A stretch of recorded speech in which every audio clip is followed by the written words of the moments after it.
The ground shook again. It was the third time today. Commander Du-hyun steadied himself against the wall of the command center as tiny crystal fragments fell from the ceiling. "How much time do we have?" he asked. The head scientist, Suk, looked up from her screen. Her face showed no hope. 30 days at most. The core is breaking apart faster than we thought. Do-hyun nodded. The Talon people had lived on this planet for thousands of years. Now their world was dying from the inside out. "Send the message to all of them again," he ordered. Minho, the communications officer, worked quickly at his station. "Sending now, Commander. This is the 5th time we've asked for help." The Talon were not a warlike people. Their bodies, partly made of crystal, were built for peace and art. They had never needed a big fleet of ships. They had only small transports that could carry perhaps a few thousand of their 8 million people to safety. "Any responses yet?" Du-hyun asked after a long silence. Minho shook his head. "The Meridian Collective says they cannot interfere with natural planetary events. It's against their rules." "What about the Voxel Empire?" Minho hesitated. "They offered to help, but only if we give them full rights to mine our planet's remains after we evacuate." Du-hyun's crystal hands formed fists. "They want to pick over our home's bones while we watch." "Decline. The Quarians haven't even answered our calls." Outside the window, Du-hyun could see the great crystal cities of the Talon, beautiful towers that caught the light of their sun and broke it into countless colors. Soon it would all be dust. That night, Du-hyun stood on his balcony looking at the stars. His wife Jun joined him. "The council wants answers," she said softly. "People are scared. What can I tell them? That the most advanced races in the galaxy won't help us. That they see us as nothing but an unfortunate event or a mining opportunity." A light streaked across the sky. Another piece of their world breaking off and burning in the atmosphere. "We should prepare for the end," Jun said, her voice breaking. "At least we can do that with dignity." 3 days later, as hope was fading, Minho burst into Do-hyun's office.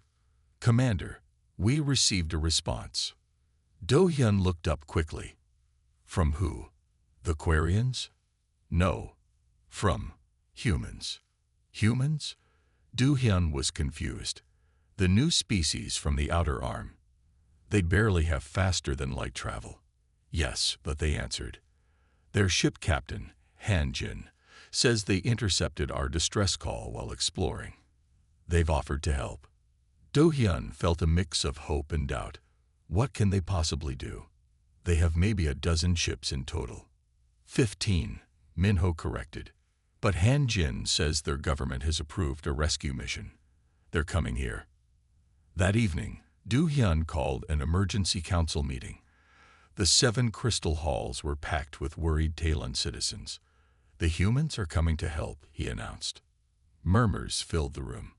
Most Talon had only heard stories about humans. They were considered primitive by galactic standards. "What can they do that the Meridians cannot?" someone shouted. "I don't know," Do-hyun admitted, "but they're the only ones who said yes." 1 week later, the ground shook so hard that 3 buildings collapsed in the capital city.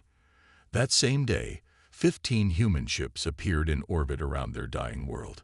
Captain Han-jin's voice came through on the main communication channel. "Talon Command, this is Earth Rescue Fleet. We're here to help. Please begin evacuation preparations immediately." Do-hyun looked at his officers, seeing a small spark of hope for the first time in weeks. "Tell them we're ready," he said, "and ask them why they came when no one else would." The human captain's answer was simple: "Because you needed help." The human ships looked small and old next to the sleek vessels of other space-traveling races. Do-hyun tried to hide his worry as he welcomed Captain Han-jin to the Talon Command Center. "Your ships can't hold all our people," Do-hyun said after they exchanged greetings. Han-jin nodded. "You're right, but we have a plan." The human captain introduced his science officer, Ji-woo. She was shorter than the other humans, with quick eyes and faster hands. She pulled up a display showing the dying planet's core. "We can't save your planet," Jiwoo explained, "but we can slow down its death. Our shield technology can buy us time." Other aliens thought human shields were basic and weak, but Jiwoo showed how they could link many shields together in a special pattern. "With this network, we can hold your planet together for 2 more weeks. That gives us time to get everyone out." The plan was dangerous. It would push the human ships beyond their limits, but it was the only chance. Engineer Tahoe led teams to change the human ships. They took out everything that wasn't needed. They put in more seats and standing rooms. Safety rules were broken, but there was no choice. "Each ship can now hold 3 times more people," Tahoe told Do-hyun. "It won't be comfortable, but they'll live." The ground shook harder each day. Cracks opened in the beautiful crystal cities. The Talon people formed lines to board the human ships, carrying only what they could hold in their hands. On the 3rd day of the rescue, a message came from the Meridian Collective. They sent ships, but not to help, only to watch. The Voxel Empire also came, threatening to attack Earth for breaking space laws by interfering. "Ignore them," Captain Han-jin told his crew. "Focus on the people we can save." The humans worked without stopping. They ate while walking and slept only a few hours each night. The Talon were amazed by their energy and how their bodies could keep going when tired. When part of the planet's surface broke open, dangerous rays came out. The levels were too high for safe work. "We need to pull back," Do-hyun said, worried for the humans. But the human crews refused. They took special medicine that would protect them for a short time, even though it would hurt their health later. "We knew the risks when we came," Han-jin said simply. Jun helped organize the Talon children onto the ships. She watched a human crew member named Eun carry 3 crystal children to safety when their parents were caught in a rock slide. "Why do you care so much about us?" Jun asked Eun. "You never met us before." Eun smiled through her tired face. "That doesn't matter. No one should have to die if we can stop it." As the last week began, the planet's breaking got worse. 3 human ships were caught when a huge crack opened under them. The ships could have escaped, but they stayed in position, holding their shields up to keep the path clear for Talon transport ships. Over the radio, the Talon heard the last message from one human captain. "Route is secure. Get them out. We'll hold as long as we can." All 3 ships were lost with their crews. On the final day, as the last Talon boarded the remaining ships, Do-hyun found Captain Han-jin looking at a screen showing Earth. "Your people gave us shelter on 7 of your worlds," Do-hyun said. "Why would you share your homes with strangers?" Han-jin turned. His face was streaked with ash and tears for his lost friends. "Because that's what homes are for," he answered.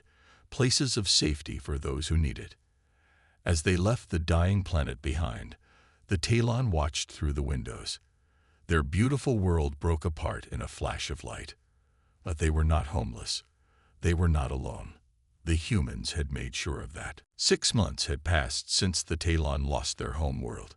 Now they lived on 7 human planets, with most on Earth itself. The humans had given them land to build new cities, food to eat, and teachers to help them learn about their new homes. Hyun-soo was a young Talon who had lost his parents in the rescue. He now lived with a human family in a place called New Seoul. Each day, he wrote down what he saw and learned about humans. Today, he was visiting a memorial with his human guardian, Sung.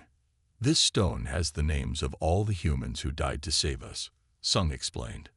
Hyun-soo ran his crystal fingers over the smooth black rock. He counted 89 names.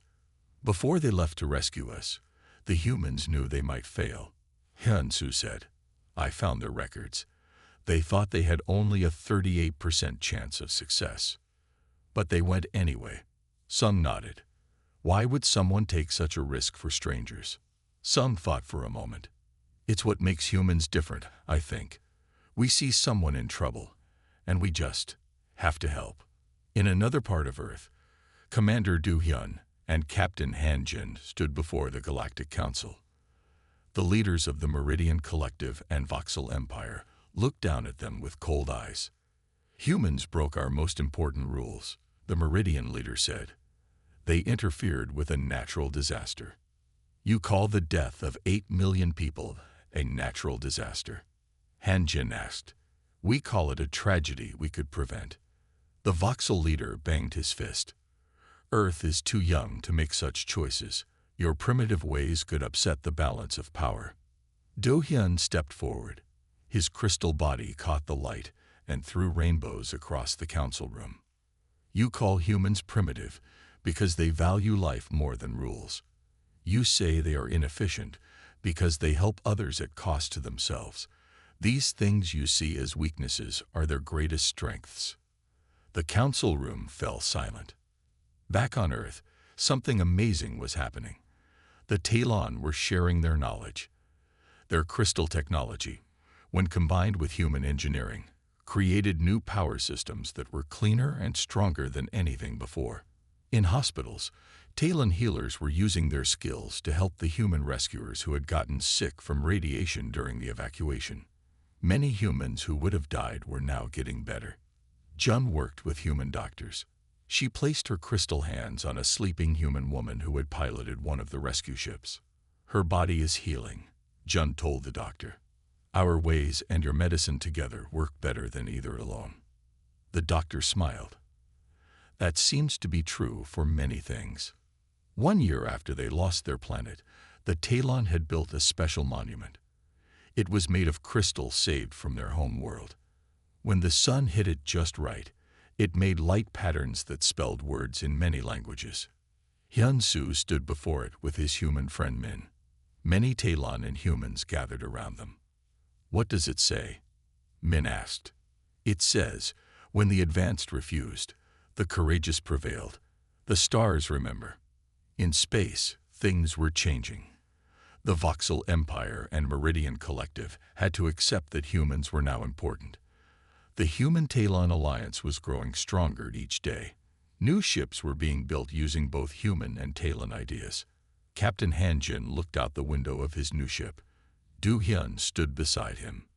Your people have given us so much, Han Jin said. Your technology is centuries ahead of ours. Do Hyun shook his head. Technology is not what makes a species great. Your people had something better than advanced ships. You had heart. Outside the window, Earth and the new Talon settlement shone in the sunlight. Different worlds, different peoples, now connected forever by one simple truth. When it mattered most, humans had proven that compassion was the most advanced technology of all.